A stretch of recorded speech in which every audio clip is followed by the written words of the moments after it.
The number of years I had given to the factory was no longer something I counted in calendar pages or shift schedules, but in the quiet aches that lived in my bones and the reflex that made me wake before sunrise, even when there was nowhere left to report. Decades of routine had trained my body to move before my mind had a chance to argue, and on that final afternoon when the company decided to celebrate my exit from their payroll, I felt like a man watching someone else's life play on a screen. The conference hall was dressed with paper banners and mismatched balloons, and people I had trained when they were barely adults now stood with gray hair and stories of their own, shaking my hand and thanking me for lessons I barely remembered teaching. My brother stood near the snack table with his wife, talking loudly about how fast the years had passed, while coworkers from every department filled the space with a strange mix of laughter and forced cheer that always follows a goodbye that everyone knows is permanent. A cake sat in the center with my name written in bright icing, and the plant supervisor gave a short speech about loyalty, dedication, and all the phrases companies use when they are done with you. I was listening politely, nodding at the right moments, when I noticed her step inside the room. She moved with a purpose that cut through the crowd like a blade, not looking left or right, not stopping to greet anyone, holding a thin folder as if it were heavier than it looked. Something in the way she walked made my stomach tighten, because I knew that walk meant a decision had already been made. She stopped in front of me without a smile, without a greeting, and held out the folder as if offering proof of something I had never agreed to. Her voice was clear and loud when she told me what it was, and the room fell into a silence so deep I could hear someone's phone vibrate on the far side.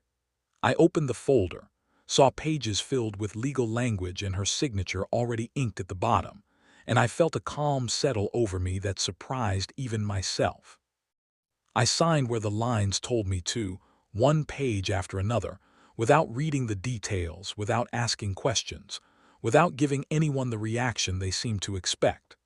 When I handed it back, I leaned close and whispered words that only she could hear, words that were not angry or loud but certain, and then I turned back to the coworker beside me and resumed the small talk as if nothing had happened.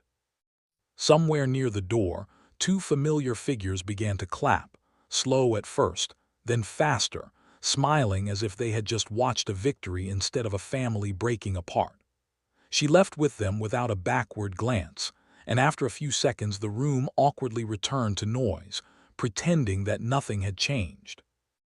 I stayed longer than anyone thought I would, cutting into the cake, shaking hands, accepting the plaque they had prepared weeks in advance, and telling everyone that I was fine because in that moment I truly was. When the lights were finally turned down and people began to leave, I drove back to the house that still felt like mine, even though half of its meaning had just walked out the door. Her car was gone, the closet half empty, the kitchen missing the coffee machine she insisted was superior, but the furniture remained as if nothing had moved. I sat on the couch and let the silence settle around me, not in anger or sadness, but in a strange clarity that came from realizing the story had already changed, and I was the only one who seemed ready to read the next chapter. A message from my brother asked if I was okay, and I told him I was because I was not broken by what had happened, only aware that something long planned had finally revealed itself. She believed she had prepared for every outcome, every detail, every possible reaction, but she had overlooked the one thing she could not control: the way I would respond. She thought I would fight, beg, or fall apart, but instead I accepted, and that acceptance would unravel everything she thought she understood. It would take only a few months for the reality of her decision to fully unfold, and when it did, she would finally understand the meaning behind the quiet words I had spoken that afternoon. The days that followed were calm, almost peaceful, as if the storm had already passed and left behind clear air. I kept my routine, waking early, making simple breakfasts, moving through the hours without the weight of expectations. One morning I drove to a bank on the other side of town, not the one we had used for years, and asked to open a new account in my own name. The banker, a sharp-eyed woman with an efficient smile, explained my options, and I transferred exactly half of what was in the shared account, down to the last cent, because fairness mattered even when emotions no longer did. Later that day, I visited a small law office above a row of shops, where an older attorney with kind eyes and a straightforward manner reviewed the papers she had served me. As he read, his expression shifted from neutral to curious, then to something that looked like restrained amusement. He explained what she was requesting, what she believed she was entitled to, and then paused when he reached the section about the house. I told him the truth.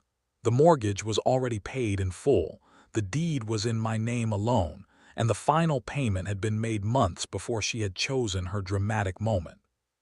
He leaned back, processing the information, and said quietly that we would need to respond carefully and thoroughly. We spent hours detailing every account, every asset, every document she had not known about or had chosen to ignore, and when I left his office, I felt lighter than I had in years, as if the weight of secrets had finally been lifted from my shoulders. That evening, I cooked a meal she never would have approved of, drank a beer she had always said was too heavy, and listened to the night settle around the house. A call from one of my children questioned why I had not tried to stop her, why I had not argued or pleaded, and I answered honestly that I saw no reason to hold on to someone who had already decided to leave. The conversation ended in silence, but I did not feel the need to fill it. Days later, her lawyer called, eager to move things quickly, but my own attorney advised patience, reminding me that timing was now part of the strategy. Encounters with mutual acquaintances revealed how she had been telling her version of the story, painting herself as the brave one starting anew, while hinting that I had somehow failed her. I did not argue with them. I simply corrected what was wrong and moved on, knowing that truth does not need to be loud to be heard. When the official response was filed, every assumption she had made was carefully dismantled, each detail supported by documents and records she had never considered. The house was not hers to claim. The savings she did not know about were not hidden, and the support she expected was not justified. She reacted exactly as predicted, accusing me of secrecy, of cruelty, of betrayal, yet every claim she made was answered with evidence. Conversations with my children grew tense as they struggled to reconcile the story they had been told with the facts now laid bare, and slowly, reluctantly, they began to see the situation for what it truly was. I did not celebrate her frustration, but I did not apologize for protecting myself either, because the life I had built was not something I was willing to give away simply to make her transition easier. As the weeks passed, her anger gave way to desperation, and she finally came to the house with a friend demanding explanations, pleading for understanding, insisting that this was not how she had imagined things would turn out. I listened, calm and unmoved, and reminded her that choices have consequences, even when they are made with confidence and applause. She left in tears, and for the first time, I saw the realization settle into her eyes. The plan she had so carefully crafted had failed. The hearing that followed was brief, the judge clear and firm, denying her requests and affirming what the records already showed. When it was over, I walked away without looking back, knowing that the chapter she tried to control had ended on terms she never expected. The settlement came quietly after that, stripped of demands and illusions, leaving behind only what was fair and lawful. The divorce was finalized without ceremony, and I did not attend because there was nothing left to say. Life returned to a steady rhythm, and slowly my children began to bridge the distance that had grown between us, helping me with small projects, sharing meals, learning again how to exist without choosing sides. The house felt different now, not empty, but open, filled with possibility instead of tension. Months later, I heard through acquaintances that she had moved on, found a new place, a new job, a new story to tell. I wished her no harm, but I felt no regret either. The quiet of my home, the security of what I had earned, and the slow rebuilding of trust with my children were more than enough. I had not lost my life at that party. I had simply stepped into a version of it that was finally my own. The weeks after everything settled felt like standing in a field after a storm. the air sharp and clean, the ground still damp but ready for new footsteps, and I found myself noticing small details that had been buried under years of routine, like the way sunlight moved across the kitchen floor in the mornings, or how quiet evenings could stretch without feeling empty. I took long walks through neighborhoods I had only driven past before, noticing gardens, dogs, kids riding bikes, and elderly couples sitting on porches as if time had slowed just for them. And with every step, I felt the strange mix of relief and grief that comes when something ends not with a bang, but with a door closing softly behind you. There were nights when memories surfaced uninvited, moments from years ago when I had believed I was building something unbreakable, and I let those thoughts pass through me without resistance, understanding now that not everything that breaks is meant to be fixed. I began to plan small trips, nothing extravagant, just places within a few hours' drive, where I could sit by a lake, walk through quiet towns, or read in cafes where no one knew my story. And in those moments I realized how much of my life had been shaped by someone else's expectations rather than my own desires. The house, once heavy with unspoken tension, started to feel lighter, and each change I made, whether painting a wall a color I liked or rearranging furniture, felt like reclaiming a piece of myself that had been waiting patiently all along. I discovered that independence does not arrive with fireworks or grand declarations, but in simple choices that accumulate quietly, like deciding what to eat, when to sleep, or how to spend a weekend without explaining it to anyone. There were mornings when I lingered over coffee, watching the sky shift from gray to gold, and I realized that for the first time in decades, I was not rushing towards someone else's version of success or happiness. I enrolled in a community class on woodworking, something I had always wanted to try but never had time for, and the smell of sawdust and fresh-cut wood brought back a sense of focus and calm I had forgotten. Each project, no matter how small, became a reminder that I could still create, still learn, still grow, even after everything I had known had changed.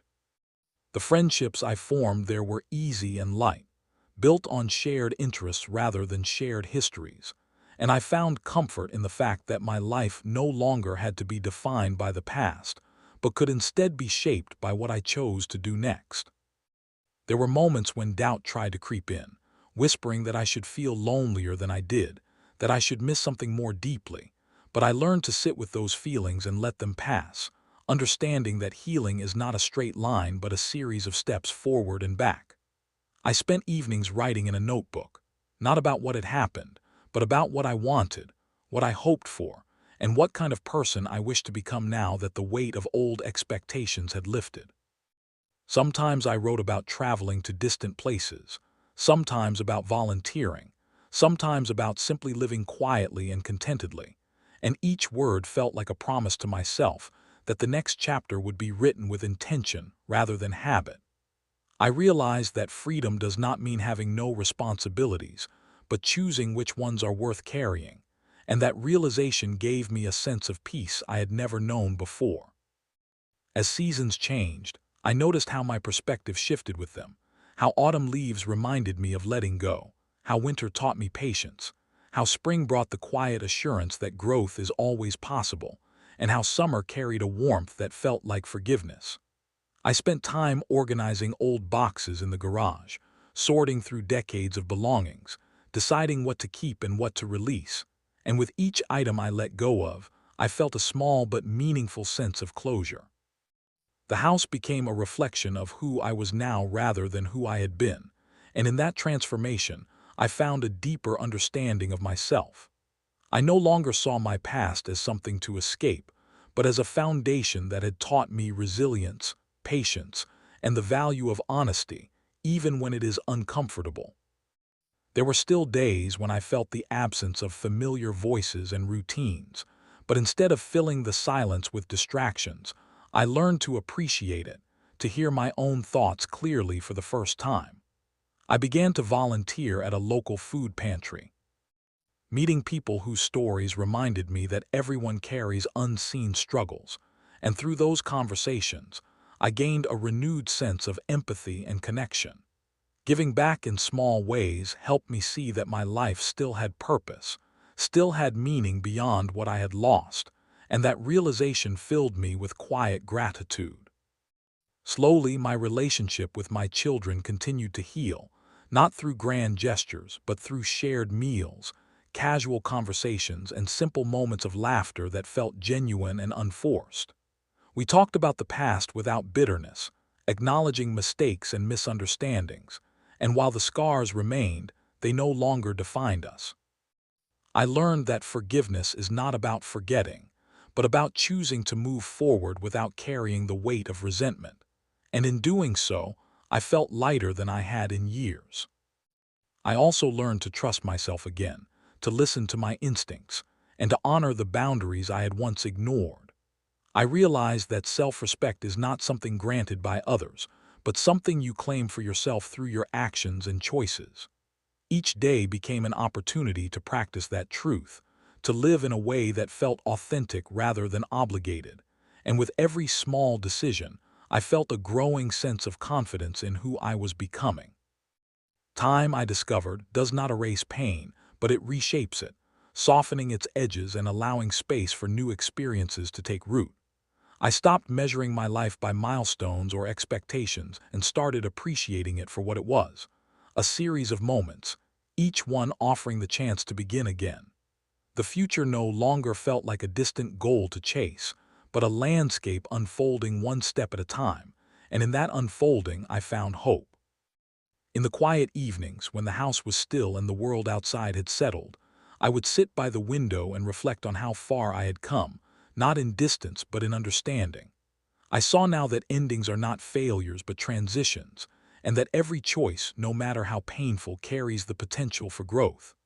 I was no longer defined by what I had lost, but by what I had gained: clarity, strength, and the courage to live on my own terms. And so, as I moved forward into a life that was entirely mine, I did so without regret, without bitterness, and without fear, knowing that while the past had shaped me, it did not control me. The story was no longer about what had been taken away, but about what I had discovered within myself. And in that discovery, I found a sense of peace that felt deeper and more lasting than anything I had known before.